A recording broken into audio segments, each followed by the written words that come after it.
Welcome, everybody, to our first webinar series on mentoring. Together with my partner, Raymond Ramos, today we want to talk about potential and performance and how organizations can use mentorship to empower employees for their full potential. We have prepared excellent session on why mentoring matters for talent development. We'll present to you an everyday mentoring model that you can apply both as mentors but also as people enabling mentors in an organization. We will give plenty of real world examples and we will have enough time to get to your questions and answers. Having said that, I'd like to introduce you to my partner today, Raymond. Hello, it's really nice Hi, to have Tina. you. Good to be here. Good to do this together as well. It's really exciting. It's our first joint webinar. We have only announced our partnership with you a few months ago. Can you say a few words about you? What makes you passionate about mentorship, and what are we going to be talking today? Yeah, of course, love to talk about this topic because in my professional life, I've worked in many different kind of organizations, and then for the last 7 to 8 years, I've been working as a trainer and a coach. So very much involved in different organizations and learning and development process of people. And I really am a firm believer that there's a huge opportunity to help people support and grow using mentoring. So that's of course how we got together. So looking Compassion forward. unites us. Yes. And today we have prepared the topic from potential to performance you have read about. We are planning to go through the following topics. Um, and why do we want to talk about is just because we have this vision. And wouldn't it be great if everyone had easy access to practical advice in the workplace, to guidance in their career development at the moment when they need it, in the way they need it? Wouldn't it be great if new employees, like we know today, didn't feel lost, but on the contrary, empowered to navigate the culture? And wouldn't it be great if employees and colleagues wouldn't just disengage or quiet quit, but would stay motivated and helpful? Me and Raymond, I hope I speak for you too. We believe it is possible with the power of mentoring, and it would even help us work not harder but smarter. So now the agenda, what we have prepared for today is a little briefing, a little overview of the differences between formal learning offerings that empower potential too, and learning culture, the mentoring culture in the workplace, the attitude and the state of mind where we use exchange as a driver of growth and development. We will talk about the benefits of continuous learning because we know that a lot of you in your organizations maybe need, maybe you understand the benefits of mentoring, but maybe you need arguments in order to get the support of your teams, of sponsors, of your management level. Then we have a really practical model, the free and everyday mentoring model that you can just take away with you as a tool, as a practical tool for your own mentorship practice, but also for your very own mentoring programs to empower your mentors and mentees to make the most of every interaction at work. And then we hope that this will give you some quick wins and examples that you can apply immediately. That's the idea. So we'll Yes. bring some very practical stuff. I hope it really works out, and we have planned quite a lot of webinars for the next few months. So stay tuned, and the best would be if you just subscribe to Mentessa's LinkedIn page or join our newsletter on mentessa.com to be informed about such. So, what is it? What is it about mentoring that makes it such a big trend and such an important topic in today's workplace? Well, a company today in an AI environment, in an extremely complex, very volatile setup where big and small organizations really struggle to predict the future years in advance, but really need to react to the changes on the outside world as fast as possible. Companies need to make the navigation in the labyrinth of all organizational knowledge a daily business. And it is a labyrinth because it is not easy to navigate. There are all sorts of information, there are databases, there are different people in the organization, there are departments with a specific knowledge, there are other informations like customer data that are not available to everybody for legal reasons. So really using the entire knowledge that is in a company is not an easy job. It's actually impossible to include in a formal learning offering, but very, very required to be working in today's workplace. So in this very special setup, we stop learning just from time to time.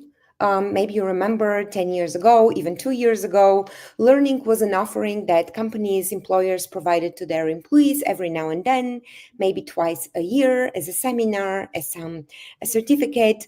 Today, this has changed, and learning has kind of become the very nature of work itself. So navigating the labyrinth is the new normal and the new requirement for a great culture and for a company that wants to grow and innovate. The problem is that 90% of learning is informal. You've probably heard of the 10-20-80 model, where by 10% we learn by formal trainings, such as seminars, such as webinars like this. But then there is other learning that happens through observation, through shadowing, through just exchanging with others, through mentorship. And this isn't really taken care in the distributed workplace.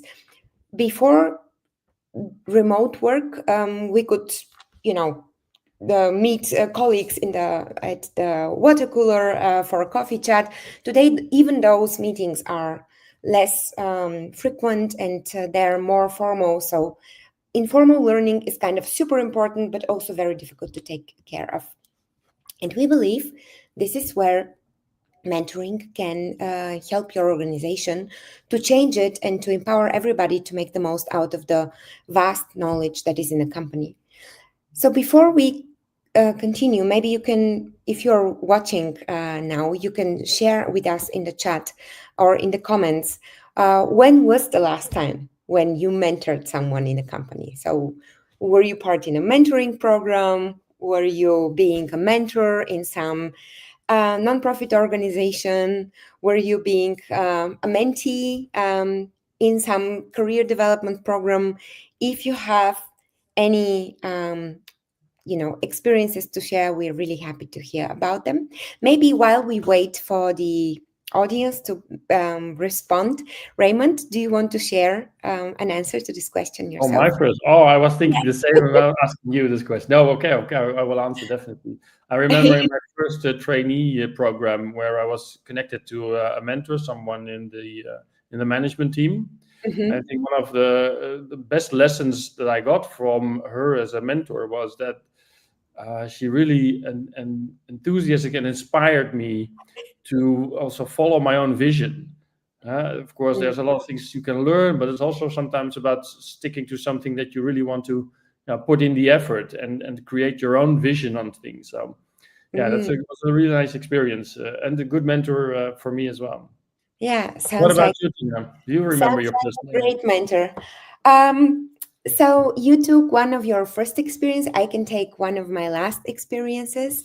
I only recently met with a high school student that I mentored through an NGO organization here in Germany. And we have actually only met twice. And the first time she was hearing about startups and entrepreneurship for the first time in her life and from her environment. And the second time we met, she was already planning new business ideas and thinking about how she can use her very special knowledge about the education system as a student herself to make it better, to make it more future proof. So I was really excited about this, and I felt that I learned from her just as much as I hope she learned from the interaction, because it's when two worlds meet. Yeah, so it's interesting about those examples. I had someone from with more seniority and more experience. What I'm hearing from you is it was more peer on peer, or someone with a very different organizational background. So that's also why mentoring can be there in so many different ways, connecting people to learn together and from one another. Yeah, sounds nice. Sounds really good. Thanks. I love this. I love this for us. So, how can we do it? And what if mentoring is the most effective path to a learning culture? This is our thesis here with Raymond. So, we believe that mentoring is the connector between formal and continuous learning. And Raymond, I would leave it to you as our expert to explain. Yeah. Thanks a lot. Of course, I think there's a lot of things that have been moving in the last few years. And still, as I said, as being a trainer and a coach, a lot of time that I spend with people, of course, is about the formal learning, in the typical training rooms, the external locations. But of course, there are some very big thresholds to do that. There's the time constraint. It involves lots of money, obviously, which is also then the budget restraint.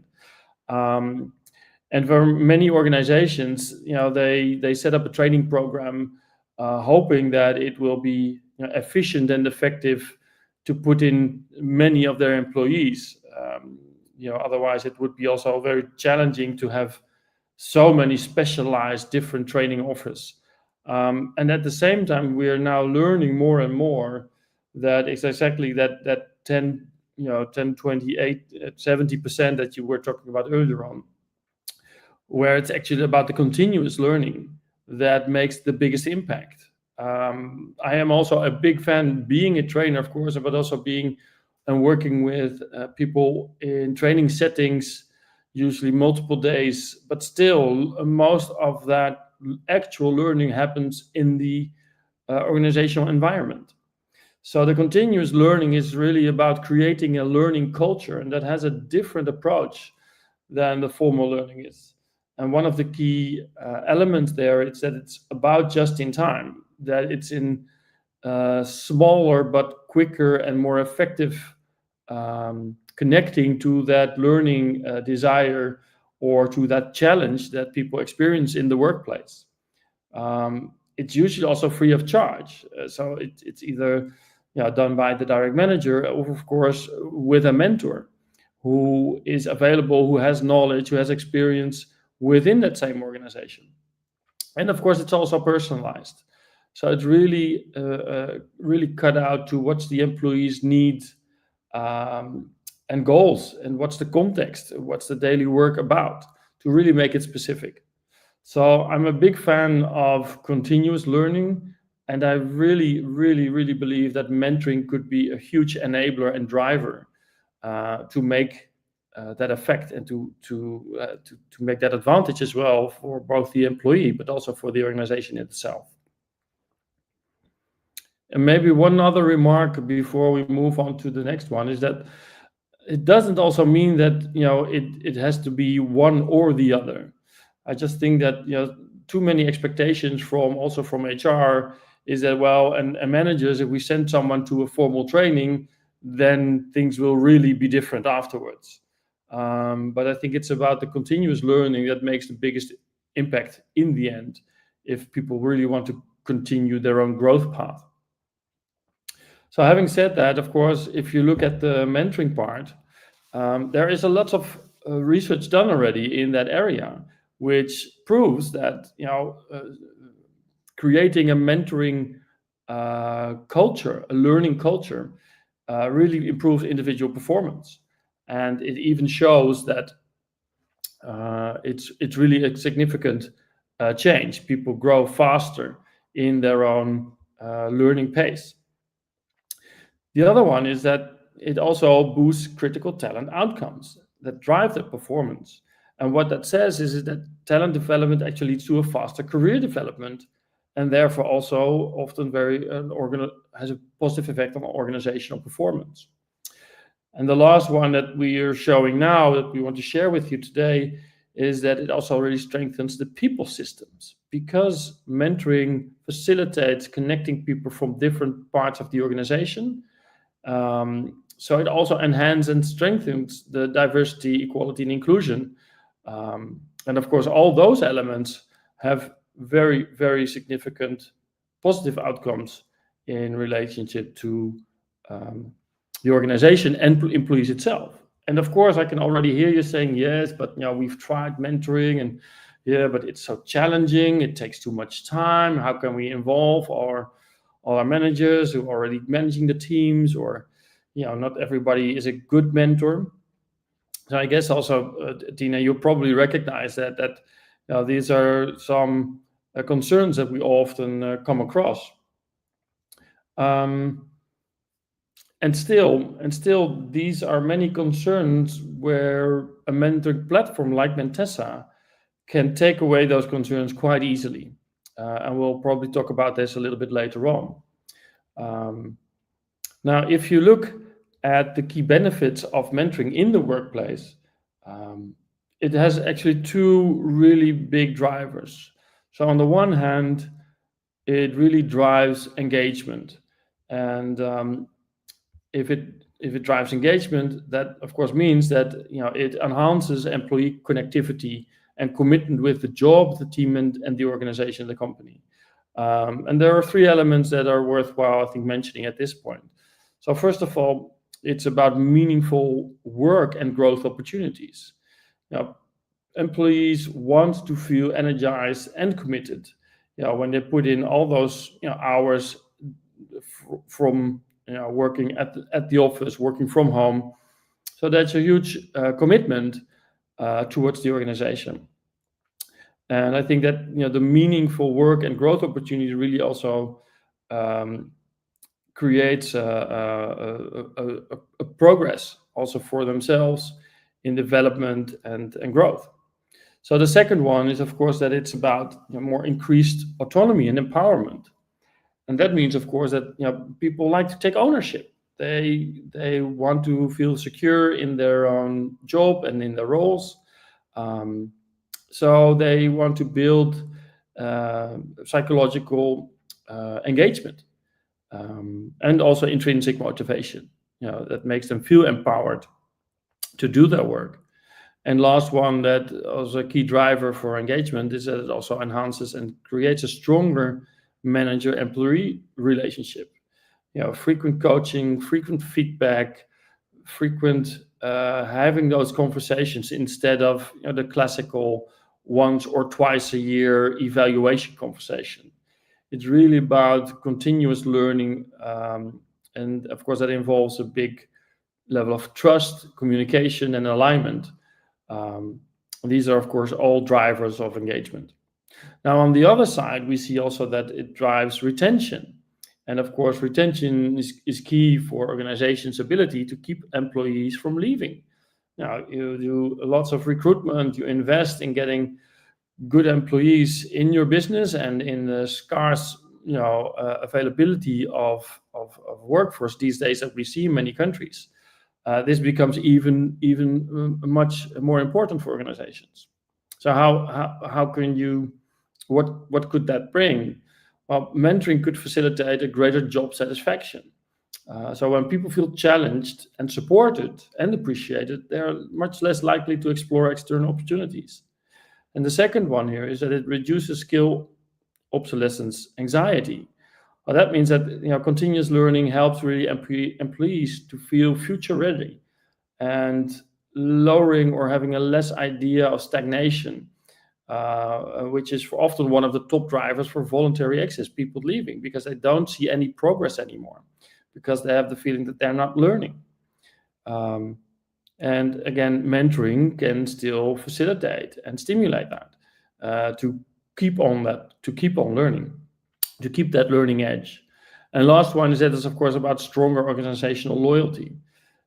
It's really about investing in people that creates reciprocal commitment.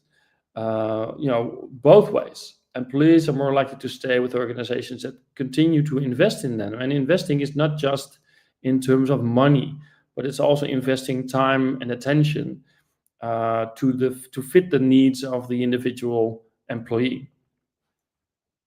So again, clear benefits of mentoring there, and what we would like to offer you now, also during this webinar, is a very simple but effective, what we would call a 3N everyday mentoring model, which you can already download in a moment from Mentessa, but also really put into practice starting tomorrow. So let me just guide you through that, what it contains. So first step actually in the 3N everyday mentoring model is, of course, to notice. As a mentor, as a manager, you need to notice what's the right moment, so spot the right moment. And then, of course, involves being more aware of behavioral patterns. That also, of course, goes for the employee itself. So it's about the behavioral patterns of maybe sometimes hesitation or frustration, or not being prepared or not prepared enough. So take those moments where you see things might be stagnating, or you see an employee struggling, to not see that as a failure, but to see that as an opportunity to learn and grow from. So of course it's also about then giving that feedback and making noticing that moment and bringing that into a conversation. So second there is that it's also about then what we would call nudge. This is about sparking and giving that reflection and insight to the employee.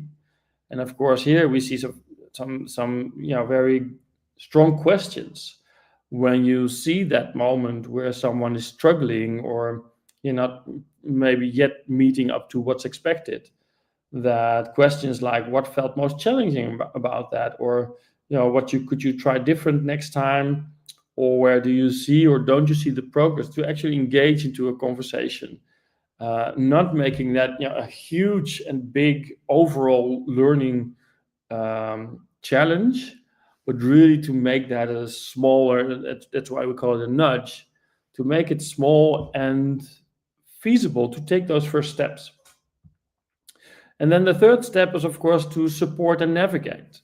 So to turn that insight into actually growth. That's also about translating the feedback into specific behaviors. What do you see people doing which might not be the most effective behavior? What could be, what could someone try differently? So it's also about identifying options and possibilities together. So how could you maybe do this in a different way next time? And choose a very small step.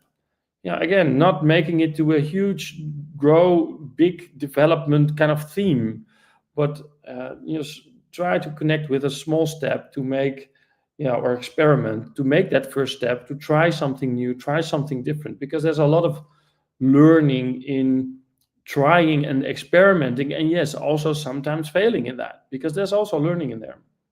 And this also helps to build confidence instead of seeing huge mountains that people need to cross in terms of their development, but making it approachable and feasible, and also a bit fun to try and experiment new ways with behavior. So bringing it down, it's actually then about still those three elements that I just described. So it's about notice when someone is at that learning edge, when someone's not making that step you might expect, or when you see there is still potentially more and it's not coming through yet. It's about nudging to reflect in the moment. So hey, what just happened? What did you try? What wasn't working? And what could you maybe do different? And then, of course, navigating them into reflection and into progress. So hopefully with this 3N model, it's a very concrete and yet, I would say a small steps approach to focus on that continuous learning for someone. So as I said earlier on as well, we're offering this to you to download, to start experimenting with this. And of course, we would be really curious also maybe on our LinkedIn group page to hear some of your experiences on how you've tried to implement it, how did it work, etc. Thank you, Raymond. This is for my part now, Tina. Yeah. This is such a practical tool. I really love it. And I was thinking about my mentorship experience, and I have had the luck to have quite some colleagues, but also managers in my employment history that must have been applying this quite naturally. Not everyone is the born mentor, but I believe with this model, one can practice and improve. Absolutely. Thank you very much for this. So we have a collection of mentoring resources. We call it our free mentoring toolkit. You can download them or check others out on mentessa.com/resources. We have a variety of templates, of guides. We also have an email mentoring masterclass. So check them out, sign up. If you like them, let us know. And if you need something else, let us know too. We would like to now continue and tell you why we are offering this. So we are from Mentessa. Our mission is to transform work through learning as a culture. In our belief, everything that we as society need to do right now really boils down to organizations. The world has become very connected, very complicated. Yes, individual people can spot the light on issues, but communities are the ones to solve them. And we believe that we just can work better if in those communities we lead with learning as a culture, as opposed to, other types of cultures, which I'm sure you're aware of.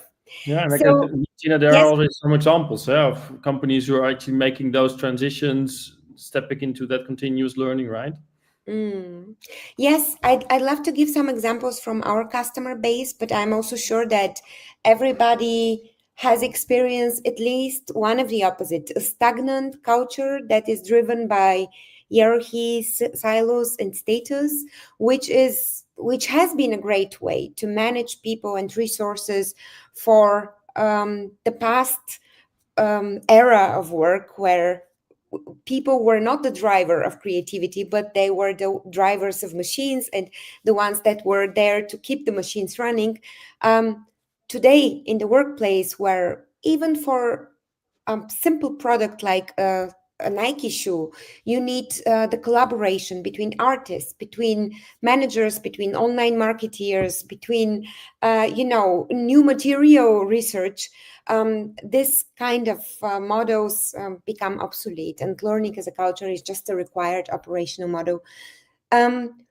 We as a company are doing this for 7 years now, so we have quite a big range of examples that we can give. Our main area of work are larger organizations, because those typically, even if they have a learning as a culture, they typically have silos just by definition of having multiple cities around the world, many employees, and it just makes the problem of sharing knowledge, of being there for each other, of navigating the knowledge labyrinth more difficult. I'd like to pick two of those here. So one is the law firm Luther in the middle. We have a really nice video on our website that shows how they used Mentessa to empower employees in the very formal setup of a law firm to be more outgoing, to reach out to more senior managers, to get advice, and to just step by step make it more natural for people to exchange with each other. We have another example of a new farm which used Mentessa for a peer mentoring program, empowering employees from very many different departments to answer questions for each other and to be there for each other. So we have many more on our website, and you can also take a look at our videos on YouTube, but also on our website. If you feel like this is something you'd like to know more about, to meet me or Raymond, you can also book a meeting through this QR code, but you will also find a way to do this on our website. Okay, so that's it in a nutshell. We want to inspire you for mentoring. We believe this is the way for more equality in the workplace. We are confident that opportunity for learning and growth starts with exchange, with free and interaction with just people who feel more empowered to ask questions, and others who also feel empowered to answer to those. This is our company's mission to create equal opportunities for 1 billion people in the workplace, and we are very happy to support you. Here are mine and Raymond's email addresses, and we are very much looking forward to next time. Thank you, Raymond, and Yes, that's it from us for now. Bye you're bye. welcome. It was a pleasure. See you. Bye bye.